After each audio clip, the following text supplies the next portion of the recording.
I would rather people be mad at me than be mad at the team. I think we've seen through other games, right, that like if that hate spreads, it can actually do kind of harm to your team.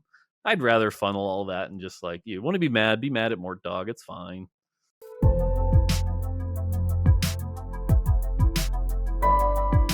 All right, everybody. Welcome to Visionaries. If this is your first time tuning in, this is a twice weekly live podcast that I host and Overcome host. We've had a really great list of guests on this pod, so I thank all of them as well.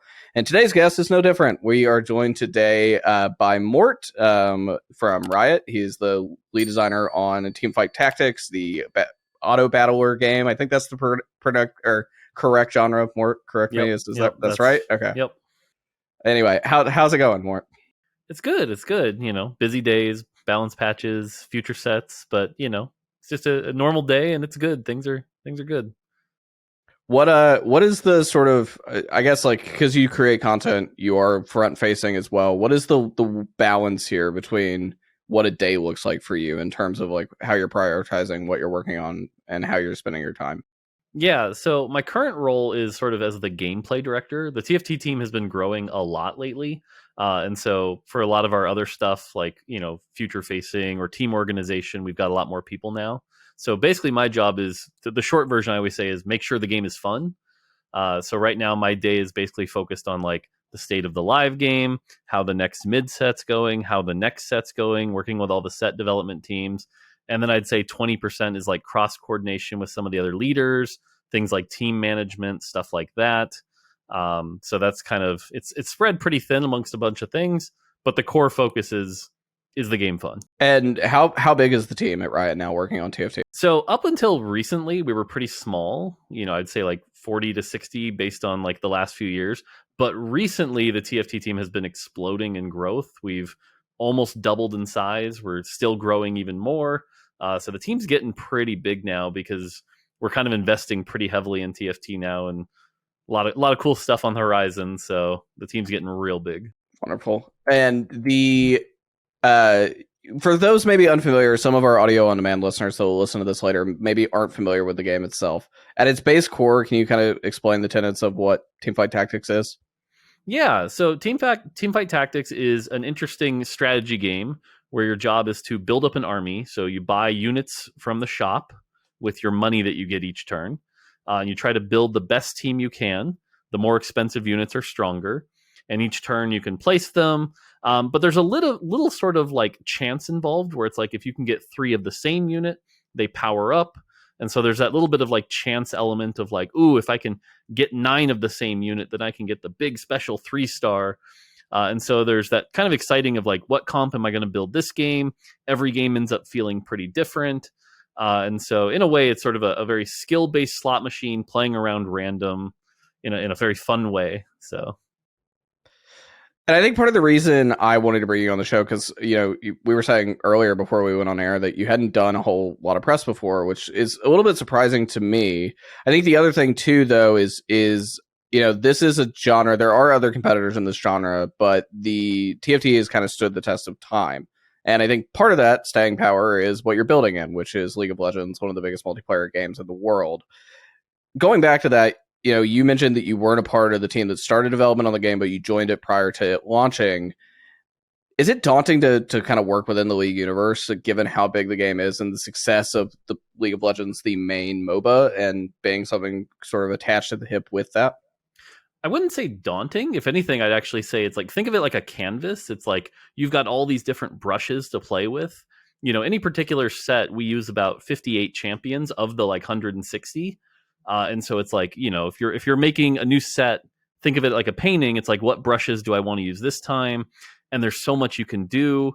You can kind of dive down deeper rabbit hole. One of the fun things I really like is that we can take champions that like aren't really that popular, like say a Rek'Sai or an Ivern, and we can do some really cool things with them.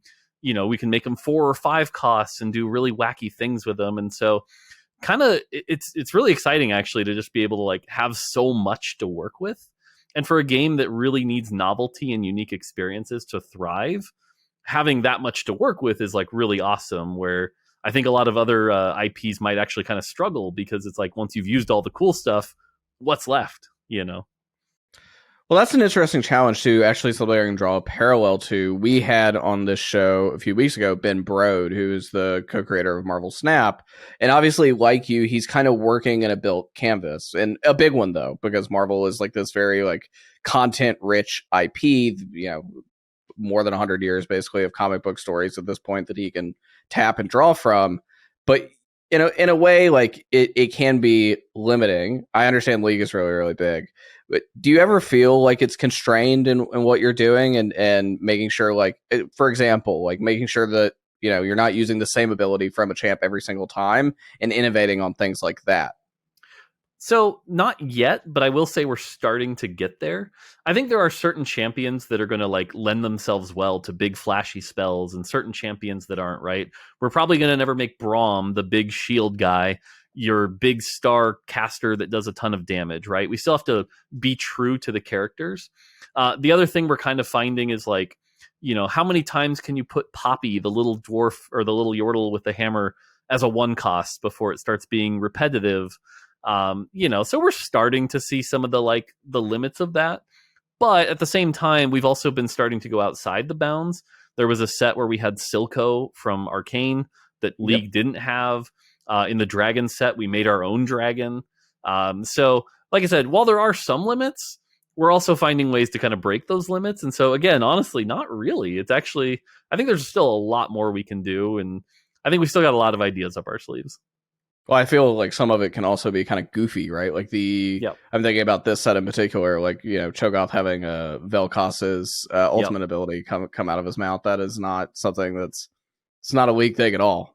So, Yeah, one of our set designers, because again, the theme was like monsters attack, the sort of traditional like Godzilla kaiju kind of thing. And there's always that, Godzilla shooting the laser or whatever. And that was kind of what they were going for with Cho'Gath. And so again, to kind of be able to create that on our own and just kind of break the rules was like, yeah, let's do that. And, it actually kind of works. I find that interesting that, the interesting thing about TFT, about auto battlers, is how successful they've been on mobile. Like you all are, have been in the charts a handful of times too on TFT. How do you think people are finding the game at this point? The people that are finding it on mobile and maybe brand new versus the people that are hardcore League people that are giving it a shot because it's in the same client as League of Legends. How do you look at discovery of the game? Because I think that impacts player experience pretty significantly, I would guess. Yeah, I think, we're still in kind of that phase where we want to find the right way to grow even more. But for now, what we've kind of been focusing on is making sure that our core audience, people that are going to enjoy TFT, are really happy. They've got the content that keeps them engaged. And then from there, it usually ends up being a lot of word of mouth. It's like, oh, have you tried TFT? That's really cool. Give it a try. We don't really do that much marketing. I mean, there's a little bit, but not a ton compared to, I think, other games. But that word of mouth can be really strong. And again, as long as we can keep that core audience engaged, I think there's a lot of trust that ends up getting built. And so it's like, yeah, if you want a game that's not going to let you down, go play TFT. Do you do you have sort of data though and thoughts on how people are finding the game? Because I mean, a download is a download on mobile, so I'd be curious if you like kind of understand who's experiencing League of Legends and the League of Legends universe for the first time, as TFT is that gateway into it, versus the people who are like longtime people. Like myself, I've played the game for more than 10 years, right? Yeah, And TFT I mean, came along somewhere in there. right. Like League of Legends is a big game. It's been around for, 13 years. And so the number of people who have tried League of Legends is a pretty large percentage of the population. And so the odds that someone has never played League but is going to play TFT is just mathematically, there are less of those people out there. Now, that being said, yeah, we do have some data that shows it's certainly not none, right? And things like Arcane were pretty big. Things like you said, like League of Legends wasn't really on mobile until Wild Rift, but like you said, it shows up in the shop sometimes, or it shows up in the charts. So that's where we get some of those trials, and those definitely help. But again, a big part of it is that League of Legends IP that so many people are familiar with. So walk me through the creation of the game, because in the media that you have done before, interviews, etc., I haven't heard a lot about that. I know you weren't a part of the team when the project first started, but as much as you know, like from talking to your colleagues, people that you work with on it, how did this start? How did the development of TFT start? Yeah, so we've talked about this a little bit in articles, but just to be clear, so originally there was a Dota mod called Dota Auto Chess. And it wasn't that popular. It was starting to gain traction, especially I think in some Asian countries. But generally, it was pretty niche. And a lot of rioters had started playing it, and they were like, "Wow, there's something really cool here." But there was also a lot wrong with it, and it was like things like their usability was really rough. And so, I think a lot of people looked at that and were like, "Hey, we could take this and we can, put our spin on it, put our IP on it, and make it even better." And so that was when very quickly a couple rioters got together. There was some debate around whether we should like do our own game, like start our own, or use the League engine. That was probably the biggest hot topic. Decided to go with the League engine so that we could get it out quicker. And then the team was quickly put together. And what was probably the most interesting is that team was like their target was efficiency. So they were actually sort of like siloed. We always joke it was like in this back dark corner. It wasn't actually that dark, but in that team, it was like, don't bother them. They're trying to make TFT go, go, go. And some of our best designers and engineers were put together, some artists, and they got it done really quickly. There's some good articles you can find online that show some of like the prototype screenshots. But yeah, and so we got it out pretty quick. From launch or from building to launch, how long did that process take? I think it was like 5 months, 4 or 5 months. Like I said, it was really fast. So getting it out there and then getting it on PBE. And I'll always remember that PBE where just like it went nuts because in a way it was Riot's second game because we had launched just before Valorant. Wild Rift hadn't been out yet. And so like we got a lot of the like, oh, holy crap, Riot's shipping a second game. And so that PBE was pretty insane.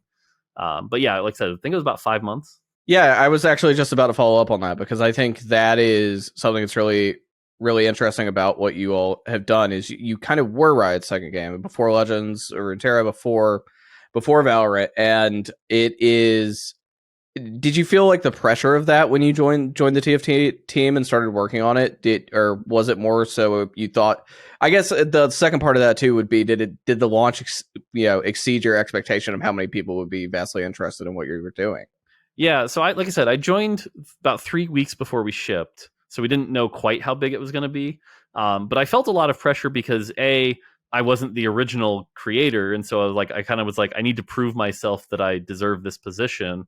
But also, yeah, it was like we have to live up to League of Legends, and I think on the company side, Riot kind of only had one bar, right? That bar was you got to be League of Legends, and so anything short of that is like, well, you're not quite living up to expectations, and it's like, oh man. So the expectations were very high, so definitely a lot of pressure, but I think that's actually kind of what led to some of our success as well. Is like everyone on the team really wanted to make the best game.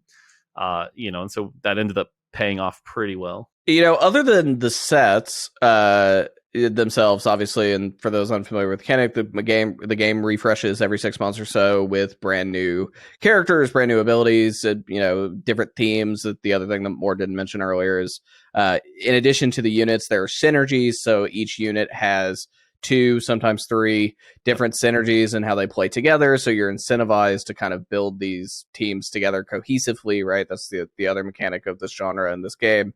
Yep.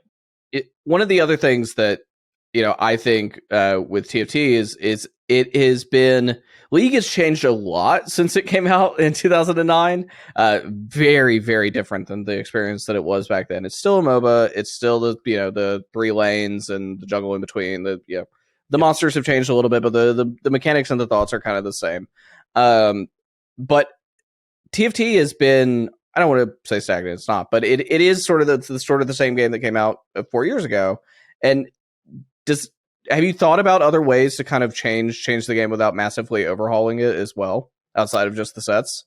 Yeah, for sure. This is actually something that's on our mind a lot because, again, as I said, I think TFT's success is about novelty and new experiences, right? If you come back and everything feels the same, you're like, yeah, I've kind of seen it before. What you're looking for is those like new, unique experiences that kind of excite you. It's like, oh, what's this underground? What are these payouts? Augments was actually kind of our big first, like, wow, okay, this really changed TFT to some extent. I think TFT before augments and TFT after augments are a different beast. And so I think right now, actually, one of the things we're looking at is like, okay, well, augments are cool, but eventually it's like, okay, I've seen augments. what's next, right? And so Right. for us to be a game that's going to be around for 10 years or 20 years, it's like there's going to have to be those kind of big innovations. And those aren't the kind of thing that you can just like put on a roadmap and be like, well, we know we're going to need an innovation in 2024, so get on it, right? It's like the kind of thing you're going to have to find through trial and error and good discovery. And so that's something we're always kind of on the lookout for, but especially more recently. And that's the other thing too, is like as an auto battler, it's not a genre that's been around a long time. We don't have a ton of comparisons. Oftentimes we've been looking to like Magic the Gathering as kind of our like closest analogy. So we can kind of look at like their life cycle and sort of see where their needs were, what the strengths are, and how we can sort of learn from that. But in a way, we're kind of pioneering our own sort of learnings and what we're going to need. And so it's definitely something on our mind, though, for sure. Well, that's the other part too, is the genre feels like it didn't evolve as the way that some people maybe thought it was. I remember in 2019, a lot of people were really excited that like auto battlers were going to be the next big thing, similar to battle royales, which were the big thing before that. There are other auto battlers, certainly none as successful as you all. I think you all take the cake as the most successful and most played of the bunch. But there haven't been any, at least as many AAA auto battlers that have come since. Did that surprise you that the genre didn't evolve maybe as much as people anticipated 3 years ago? A little. I think the big struggle that stops a lot of companies from really investing in it is, I mean, at the end of the day, video games are a business, right? And so we could have all the hours in the world, right? We could be the most popular game, but if there isn't a great way to monetize players, then businesses, especially companies that are more business oriented as opposed to say gameplay or player focused, may not be as attracted to the space, right? And I think we saw pretty early that like as a per like hour to dollar, that the auto battler genre just wasn't quite as successful as say the shooter genre or the MOBA genre. Now that's not to say it's not successful, but again, if you're trying to like, if you're a game company and you're like, where do we get the most bang for our buck? Not sure why you would go auto battler over shooter, for example. Yeah, that makes sense. And I think I mean, I like the battle pass system that you all have instituted in TFT. I find value in it. I also, similarly, other games that have very similar where the ranking up, etc. of it, and Marvel Snap has that now too. Apex Legends has similar. You know, it's not exactly like the League or the Valorant type, or the League or the Valorant type system where you are paying for cosmetics on a whim, right? Kind of as you need them. I do like the battle pass, and I like that it's kind of evolved and changed too. Yeah, I mean, I think TFT doesn't have necessarily the most innovative battle pass, but the thing we focused on, like you said, is value, right? It's like for $10, you get a lot of good stuff. You feel pretty good about it. And we also made the bar to completing it pretty low. It's not the kind of thing that you have to like turn your life into TFT to finish that battle pass. And so there's a strategy there that isn't necessarily the most aggressive when it comes to monetization, but we felt it was right for our players because again, we don't want TFT to be this game that you feel like you have to play 4 hours a day, 5 days a week. We want it to be something you can come and go and play for a bit and then not for a bit and then come back. And like that was kind of really important to us. And so again, that strategy might not fit for a company that like really needs to get that bottom line. Yeah, it's nice to have the sort of, I guess, the Riot flexibility, right? Like they have other games, other verticals that have a lot of money spent against them and a lot of money in return, revenue needing to be generated. And to be clear, I'm not saying we're not successful, but again, it's like if you compare us to like the S tiers, we're not at that level, and I think that's, you know, if we're the peak, maybe you want to bet higher, you know. Fair. I find where do you find inspiration in what you're making right now? And you mentioned Magic, looking to someone like them and kind of what they're doing, but where are you finding that inspiration of like what is next outside of just your own bubble and the people you're creating with? Yeah, it's interesting because I think a lot of the team finds it in different places, right? This can be from things like television shows for theming of the sets. This can be other games. Roguelikes were a big one for me for a long time. Things like Binding of Isaac, Slay the Spire, you know, any of those like roguelike games were a big thing for me from like 2016 to 2021. You know, so it's a lot of stuff like that. This might be weird to say, but often I actually, one of the things I do for learning is I'll go to Vegas like once every 2 years and just play every slot machine for like a little bit just to kind of see what their core mechanics are, because there's a lot you can learn from just like the presentation and the excitement and stuff like that. I'm still a console gamer at heart, so I still play a lot of console games. But yeah, and like it's nice because we've got so many team members now that everyone's got different inspirations. We've got a designer who's been playing Factoria for so long and building a thing, and like that's his inspiration. And so Yeah. yeah, it's that's why it's also good to have a bigger team now, as we get a lot more input. So Yeah, and how do you determine kind of where you're going? I think that's something we've not actually covered a lot on the show that I think our audience would be interested in, is determining strategy for building a game, and where you go, building that roadmap, and like, yes, collectively taking everyone's input, but ultimately deciding where you go. Yeah, so this is a thing that, you know, I mentioned the team growing, that this is something we're getting a lot better at. We've gotten now a new layer of leadership that's basically focused on that. Like, what is that 3-year plan? Where are we going to be in 3 years? Where are we going to be in 4 years? How do we get there? And so that's been kind of nice because they can focus on that and sort of go, okay, here's where we want to be in 4 years. Then it kind of comes down to my level, and it's like, okay, well, if that's where you want to be, here's what we need to do to do it, right? Here are the kind of sets we need to produce. Here's the type of mechanics, things like that. And so we can then plan that out and be a little more forward facing. Whereas before, for the first 2 years, we were basically like, trying to stay afloat, right? It was like, okay, we just finished a set. We know we need another set. Go, go, go, go, go. What can we do in 6 months? And so it was like kind of trying to stay afloat. This is the first time in basically for the first 2 years, it was chaos. This more recent year, it's been actual organization and like long-term planning. Yeah, that's fair.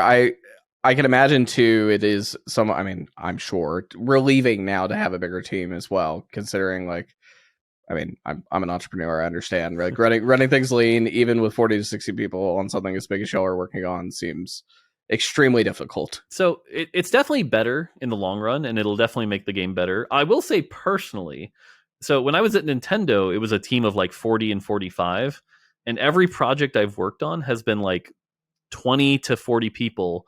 This is the first time I'm on a project that's like starting to grow bigger than those numbers.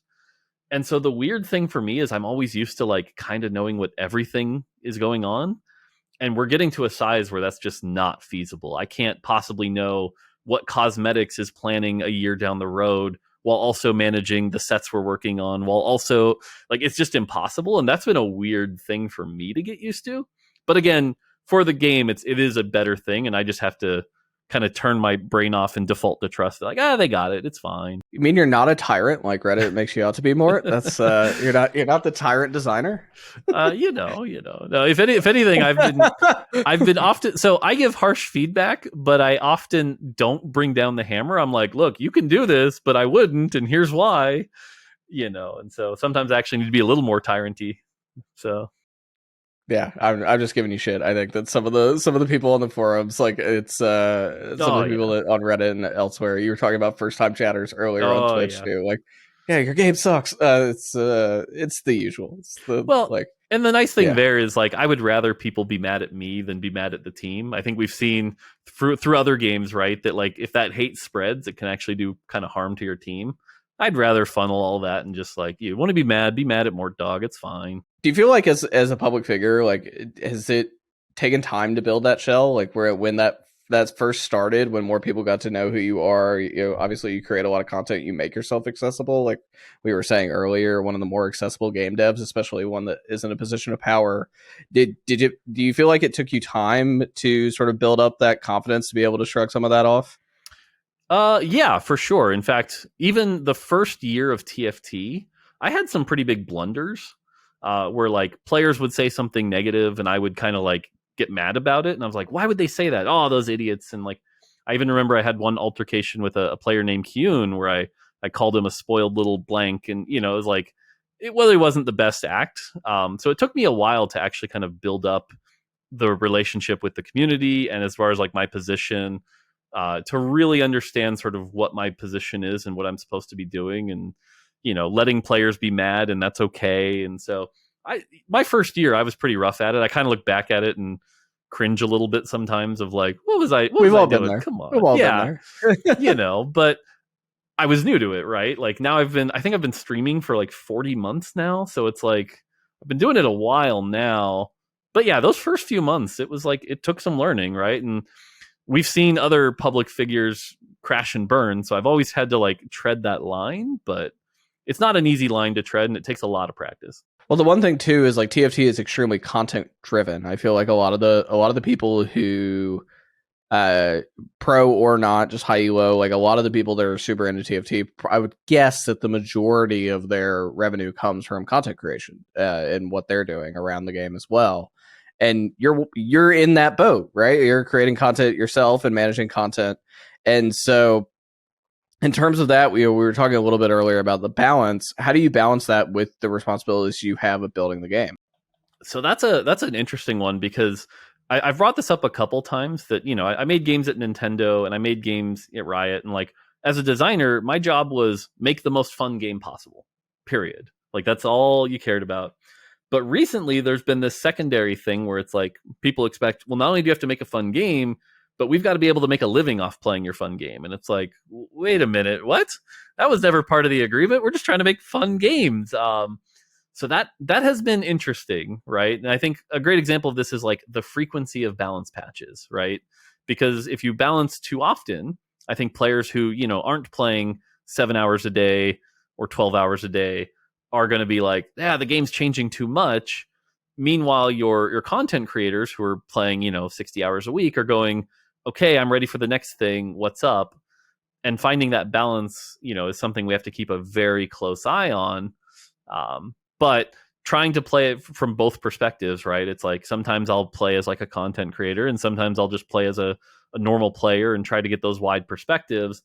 And it's important to just have a good variety of those perspectives so you can understand them all. But yeah, it's definitely not something I was used to in the pre-Riot days. So, well, the other part of that too, I went back and read your blog from about a year ago about the expectation put on the developers about rank, right? Yep. And it's, I remember this at the beginning of League. I got into League. I played it for the first time, I think, in 2010. I got really into it as a player in 2012, and I've basically played every single year since, at least like 100 games. And so I remember back then that people were hyper critical of Riot devs around whatever they were ranked, so much to the point where like a lot of them used like other gamer tags that they were not using on social media because they didn't want to be like tracked down by the player base and kind of harassed. Yep. You know, I was reading your blog, and I understand that pressure. As someone that's the lead designer, I think everybody expects you maybe to be the highest ranked person in your game. You're not, and you obviously have a job and a responsibility around it in addition to the content you were just talking about. Talk to me a little bit about that expectation. Has it changed for you? Like, do you view that differently now a year after writing that blog? No, it's still the same. If anything, the dark part of it is, I think one of the other writers said this best. It's like, it's a little sad that I had to hit Challenger to be able to write that article and have it be respected. Because if I hadn't, it would have just been like, oh, he's just a baddie writing this article, you know. And so in a way, I kind of had to jump through the hoop first. But the reality is still the same, right? Like the world's best set designer is very different than somebody who is the world's best, you know, strategy gamer, right? Those are two very different skill sets. Likewise, somebody who's good at balancing might be an incredible mathematician and statistician, but not actually that great at like managing risk in terms of a strategy game, or, you know, having the time to do that. They're different skill sets. And a lot of the times players don't realize that on a whole. A lot do, right? And that's the other thing. When we speak about players, there's always small pools, right? Like probably 90% of players do actually realize that, but a vocal 10% are like, it's Mort, why isn't he literally rank 1? And it's like, well, because that's not how it works. The other thing is that behind the scenes, people always like to imagine that we have these like secret data metrics that tell us everything, right? It's like there's this secret panel that will tell you the best board and the best items at every turn, and I can just follow the statistics. No, that's also not how it works. We don't have these magical tools, right? Like it's just game knowledge. Thankfully, of all the games that like devs have to get good at, right? Like a fighting game, I think has it much worse. Imagine being a dev on like Marvel versus Capcom or something. Like you may not have the dexterity to be that good at it. League's very similar. I could probably never hit Challenger in League. I'm too old at this point, I guess. But thankfully, TFT is a game that's mostly about game knowledge. And so as long as you have decent game knowledge, you can get high rank. And so, but again, it's one of those things that I think the industry is always going to be fighting against. And I just kind of wanted to put my foot in the sand of like, look, I just did it. I almost burned out doing it. Please don't ask devs to do this. Yeah, you're right. Like to understand a player experience, and I mean, it's the same thing as like traditional sports, right? Like to coach a football team doesn't mean you had to be a star football athlete, right? Like your knowledge of the game is very different than your knowledge of or your ability to play it. Yep. And I think that most people don't understand that, and I always found the harassment like really weird. I used to get it, and I was like a journalist. So it's like, what is this? What does my correlation, my league rank, have anything to like do with it? I was like, I'm an average player, man. Like that's all right. Like, yeah, I hate to see it, especially because like what it does is like we've got some really good people on like the league team or the TFT team who like might be silver, and it's like I don't need them being harassed and hating their job because they're actually good at their job just because they choose to not grind ranked. Like, that's not what we want. We want people enjoying their job and making the best game so you can have fun. And so that harassment is always just counterintuitive and bad and comes from a place of anger. But well, as someone who did hit Challenger, I do have to ask you, what are your tips to TFT climbing? So the trick to TFT climbing really is learn a few different lines, usually like 1 to 2 AP, 1 to 2 AD, and make sure that you understand them very well so that any particular game, you're out, right? So it's like you can look, okay, if this game with these items, it's probably going this way. I know which way to go. And then you really start to understand, because those micro optimizations of like learning where to position your carry or learning that Last Whisper is important over Deathblade can be the difference between, fifth and third. And then from there, it's just consistency. A lot of people who try to grind rank will go for those first places. They'll follow the guides. I found a lot more success going for those thirds. You can be more consistent. You never get the eights that take away your 80 LP and make you go insane. So those are kind of the high level tricks. But then from there, every player is different, right? So every player's got their strengths and weaknesses. One of the things with all of the Riot games, but especially League and TFT, is that and Runeterra, I would say also, there's a ton of like third-party strategy like around it too. So there are like actual softwares, and I candidly use Mobalytics more than the others. But there are things like Mobalytics and BlitzApp and LolChess and etc. that like literally in some cases you pay to learn to be a better player. I don't, but I know some people actually do. They're very serious about it. Mm-hmm. Do you think that those are in any what helpful? I think they are. Because like it's kind of sad. Not sad. Sad's not the right word. But basically, to be really good at a game, right, it takes learning, right? This is true of any game, right? A fighting game, a MOBA, TFT, whatever. It takes some learning. And a lot of people are looking for the shortcut or the most efficient way to learn. That's true in life. And so some of those sites are good at teaching you how the game works and what's good and what's not. But it's only part of the way, right? Like it's a study guide. It's not the answer. And I think that's the part that a lot of people have trouble distinguishing, is that a lot of people see it as the answer, not the like study guide. And so you still need the practical playing. You still need the actual understanding of the mechanics. Those are the things that are going to take you above, your platinum level. Yeah, I think that is, it's well said, because I think that, it's really easy to look at like, what is the really, strong comp right now, and can I force it and build it every single time? And the game just doesn't lend itself to that, right? Like it in a way, every TFT game feels like it's serving you something. Whether or not you notice it or not is a different story, right? Like, do you notice what it's giving you? Yeah. Or are you just like very stuck in like a, blinders on, I'm going to do this because I know it works. And that's when like if you're really good at the game, is like when you watch the difference between say a rank 200 player and a rank 1 player, like just the way they approach the game is just so different and so masterful. And really when you watch the best of the best, it's like their ability to be creative around different situations, consider lines that people are not open to.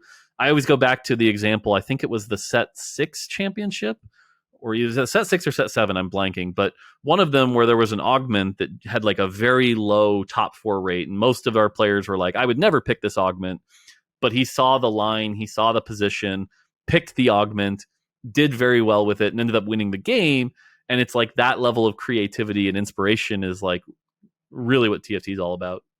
Walk me through some of the like actual how the game does serve that, like what it chooses to serve you, and you know, basically like the RNG mechanic of it. How is that built? How is it determined? I actually haven't heard y'all speak about that as much as maybe I think some people would like to hear. Yeah, so generally if you look at, you know, TFT is a bunch of content, right? There are champs, items, augments, right? It's a whole bunch of content, and essentially the game, you know, shuffles and deals them like a card game.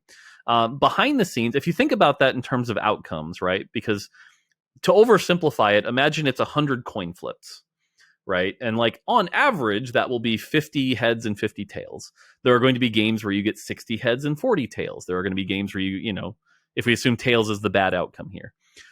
We have systems in place to make sure there are not games where you have 100 tails and 0 heads.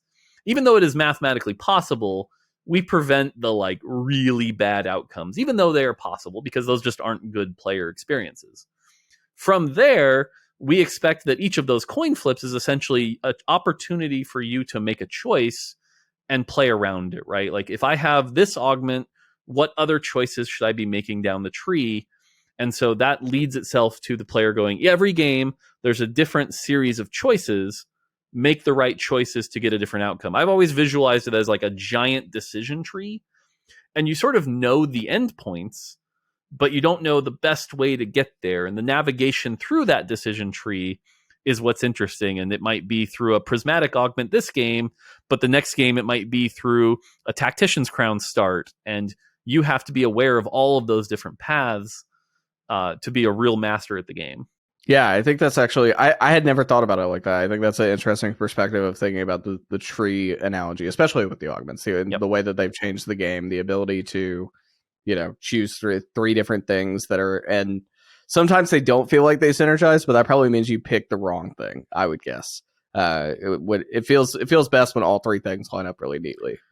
Yeah, and it's interesting because the augments in particular, going back to that coin flip analogy, they feel like the quarters, right? They feel like they're the big impactful choice, but oftentimes your brain is sort of tricking you into like, oh, I got a bad augment, I'm in trouble, but you didn't realize you also got your 2-star champions early and some very good items, and you're in a good spot, right? And so like each outcome is essentially one of those decisions, and it's up to you to sort of quantify like which ones are good, which ones are bad, what's your situation, what should you be doing from there.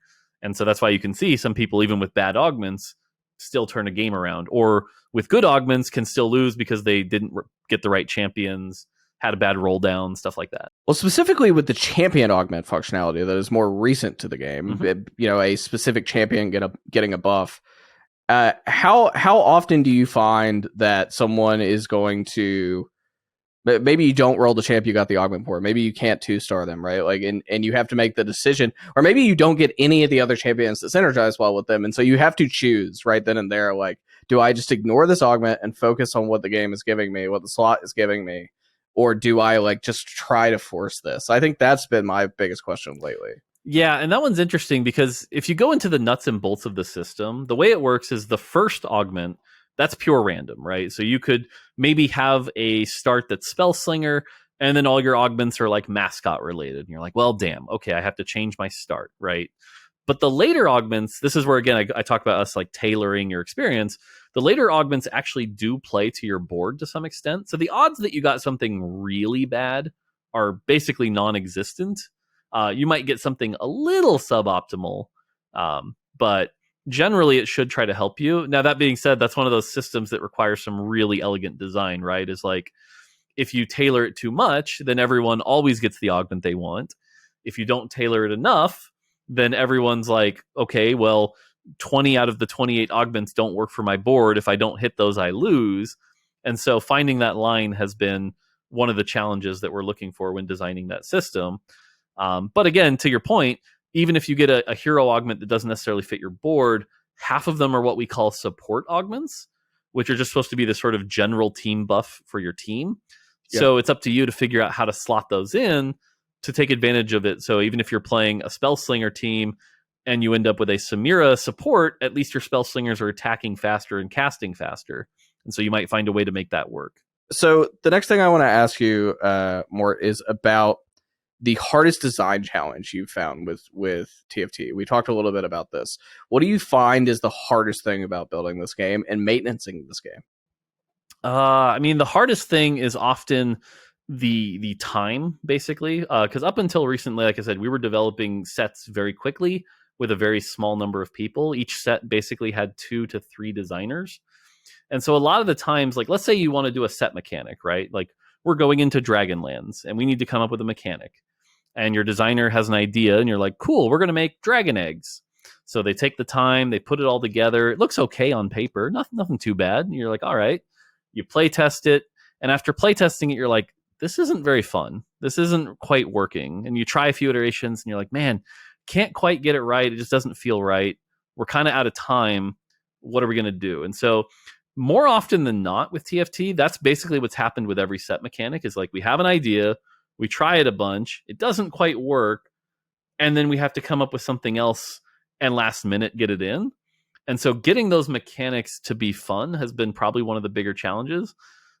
Using the Dragonlands example, we ended up having to cut dragon eggs and switch to dragons, but that was so last minute. That's why you ended up with, 3 colored Gallios and 3 colored Shyvanas, and a mechanic that, maybe wasn't one of our best, but that's the challenge, right? Is you're trying to make everything last minute. Galaxies was another example of this. Like Galaxies was, we had a month left. The previous mechanic wasn't working. And I came up with it off the top of my head and we were like, well, we've got a month, go, which is why actually, if you remember, like Galaxies didn't actually launch with the set. It came out the patch after. It was like us trying to get it caught last minute. So up until recently, that's been the big challenge of just like not enough iteration time. You compare us to like a AAA game where it's like they might be in development for 3 years or 4 years, or even like another CCG where they get like 2 years per set. We're just getting to the point where we're like a year ahead. So, which is good, but it was hard beforehand. Yeah, I didn't think throughout this interview we'd have so many CCG like comparisons, but considering I'm like my gaming regimen at this point is TFT and Marble Snap because that's about all I have time to do at this point.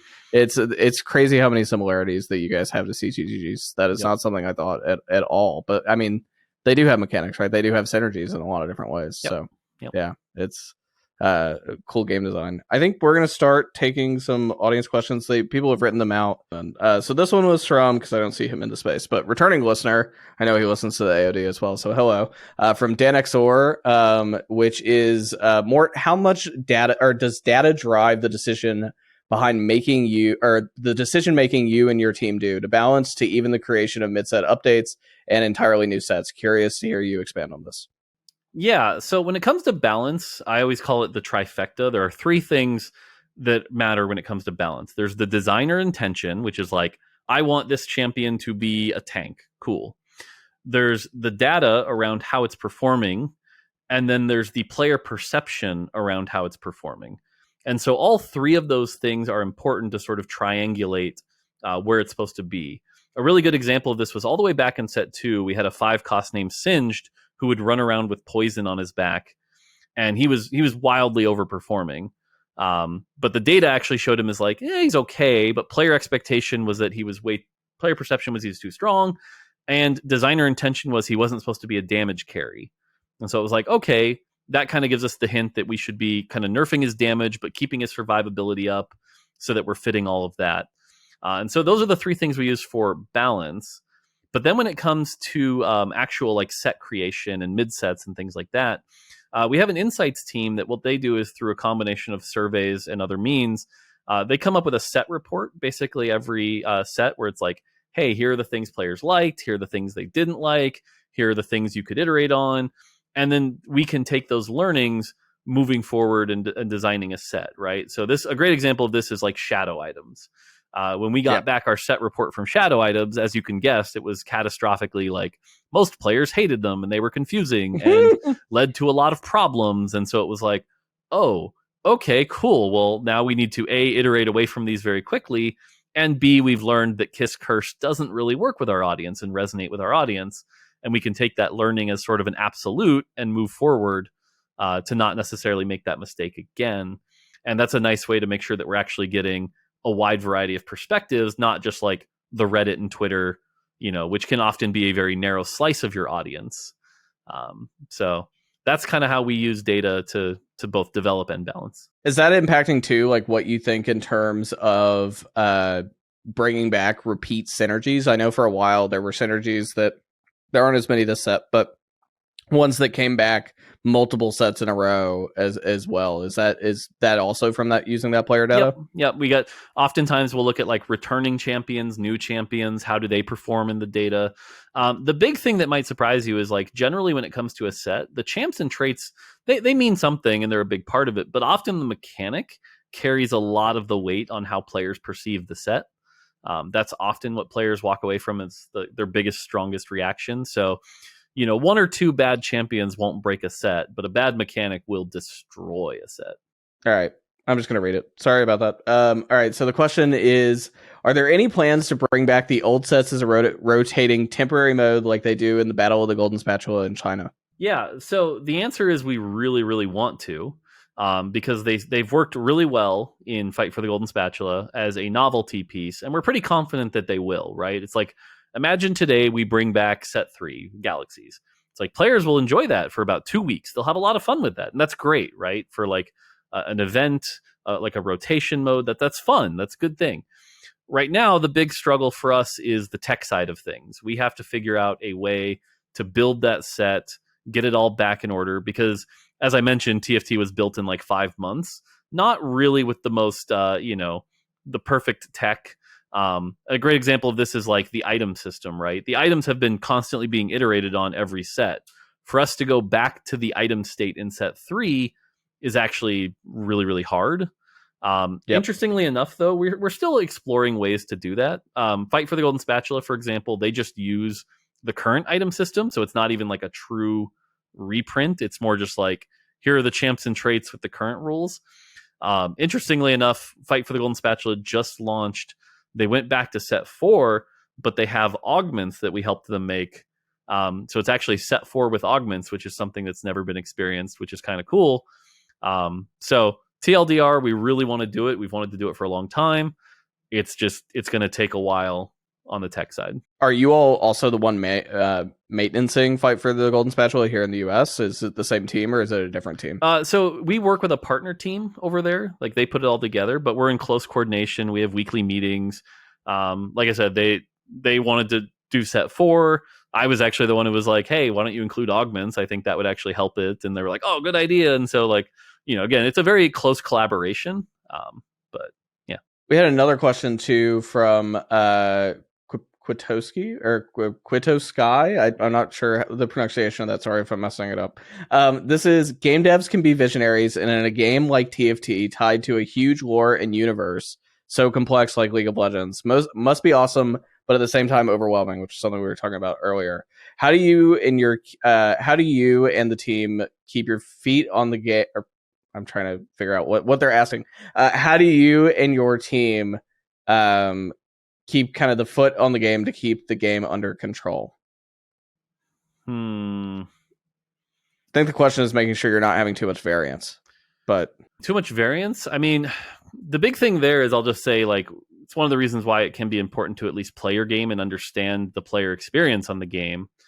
But yeah, as far as being like a visionary or anything like that, I don't know. I don't look at it quite like that. I look at it more as just like, we're just trying to make the most fun game possible.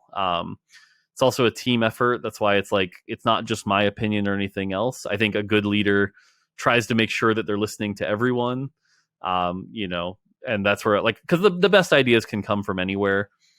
Most recently, we had one of our principal designers just said a quote randomly in a meeting, and it was so resonant with me. I'm like, I started sharing it with everyone. I'm like, there's something here. We've got to follow this, and so it's just, I don't know. I know there are game devs out there that are visionaries, but I don't see the TFT team quite like that. Yeah, I think they were also trying to get out a little bit in terms of like staying focused when there's so much product to work with, right? When there's like a ton of lore, which not everything you guys have done has been lore related, but you were talking earlier about the Silco set, right? Yeah, like that was very much clearly themed around Arcane. Yeah, so the big thing there is that's where it's like, this is where the big team comes in handy, right? Because like if everyone has a small nugget they're in charge of, then they can really focus on that particular nugget, right? So like once we pick a set theme, we have artists who are in charge of making sure that world comes alive, and we can just go, cool, they're handling that. We have set designers that focus on making sure the gameplay is fun. Cool, they can handle that. And so that's where it's like, again, spreading, dividing and conquering basically is how you make sure you don't lose focus, which is why oftentimes the leaders can, in a way, kind of go the more mad, because it's like they're monitoring all the small sections and making sure they're all doing well.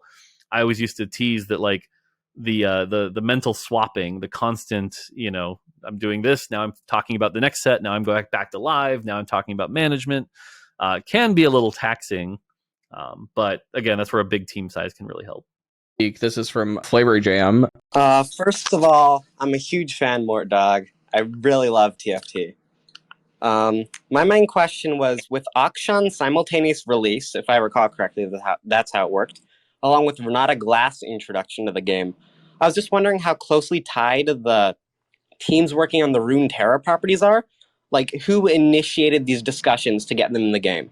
Because it isn't quite the same as creating your own dragons, like in Set 7, because you still have to have the abilities and models from League that are being developed at the same time. Yeah, that's a good question. So the way it actually works, and we were talking about roadmaps earlier, this is why it's really important for every team to have that roadmap. We can usually see League of Legends schedule. Like, I know what their next 3 or 4 champions are that they're working on, right? Or we know the skin lines they're working on. A really good example of this was when in Galaxies, when we used Astro Bard and Astro Teemo. It's like we knew those skins were coming. We knew the release date of them. We're like, oh, if we can use those will be perfect.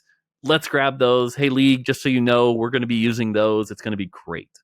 One of our set designers, Witty, very much, because Witty used to be on the League of Legends team, so he'll constantly keep an eye on it. And it's like, oh, we've got to use Akshan for set 7. He's a Sentinel of Light. It fits the theme well. Design around that. And so sharing those roadmaps is really important. And I think for Riot in particular, as we've become multi-game, those roadmaps can often lead to really cool moments and events, right? I think it was the 10-year anniversary with Around Arcane, right? Where like every game kind of came together. We did set 6. League did some stuff, Valorant did some stuff, right? And you can coordinate these big moments that lead to some really cool player experiences. And so that's what a lot of our like higher up leadership and coordination is actually focused on, right? Is like, where are these big moments that we can do these things where things tie in together? So yeah, we're always on the lookout for moments like that. And I think there will be more of them for sure, because they're some of the most memorable moments. I mean, my follow-up would be to that is, are you going to at any point tap the Valorant universe to put anything into TFT? I think that's a common question that gets asked. The answer is maybe someday. It could make sense. It could not, if the right circumstances apply. I mean, we tapped Silco, so I don't think it's out of the question. But I used to work with Anna really closely, so I just ask Anna, hey, can we borrow these? Please don't put Raze in TFT. I think I would rage out. That's already annoying as it is in one game. Let's not make it worse in another. So, I think we will end the night with a question from Prame, our producer. Prame, you want to go with your question? Yeah. So you had mentioned earlier in the interview that this is a very much a new space. Auto battlers kind of only have come out in the last 4-ish years. Yep. I guess kind of open-ended. How do you view your perspectives and your impact on that genre as one of the first people kind of all in on it? That's an interesting question. It's interesting because for the first year, it was like we weren't sure if it was a fad or not, right? Like, we didn't want it to be, obviously, which is why we tried to make the best thing we could.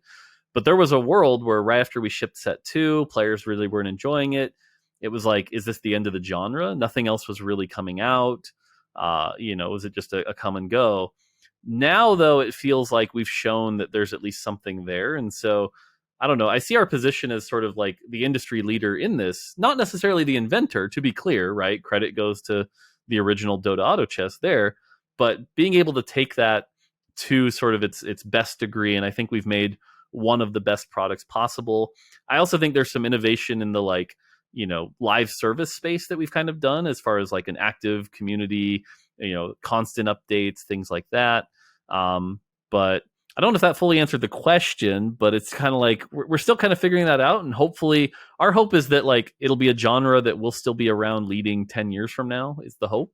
So I think it's just really interesting that this is very much a new genre of Yeah. game that really rapidly became pretty prominent.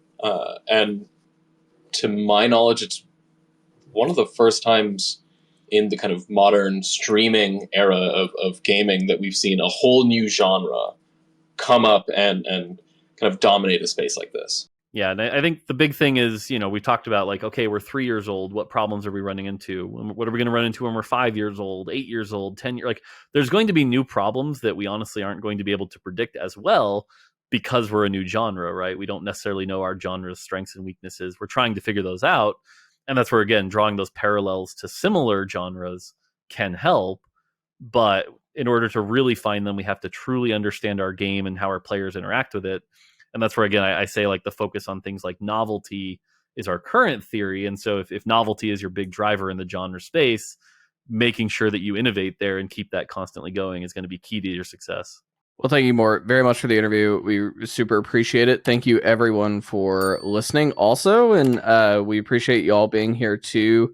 Mort, thank you very much again. And to everyone else, have a great rest of your evening. Thanks, everyone. Thank you. Thanks for watching Visionaries on YouTube. For more content, please subscribe to the Overcome channel.